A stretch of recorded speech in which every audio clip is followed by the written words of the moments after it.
Welcome to DS Core General. In this tutorial, you will learn how to quickly understand the health status of your Primescan 2. To facilitate the use of the Primescan 2, we introduced a visual indicator that helps to immediately see the status and availability of the scanner. This new feature helps you and your team to have an overview of the device status before even using the device. If attention is required, a red dot appears next to the equipment icon on the home page. A click on the equipment icon provides the known overview of the connected devices and immediately the cause of the notification.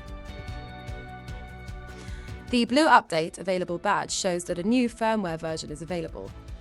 In the rare event of an error, a red badge shows that the device might not be working and should be addressed right away.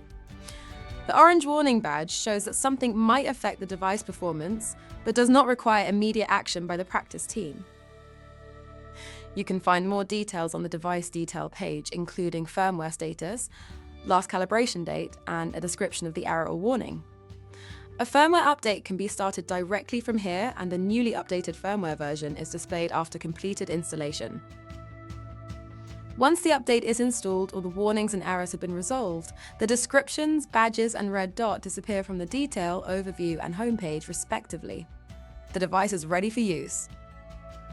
And that's it! Be sure to check out our What's New section to learn about new features and functionalities for DS Core Diagnose, Plan, and Make. Thank you for watching.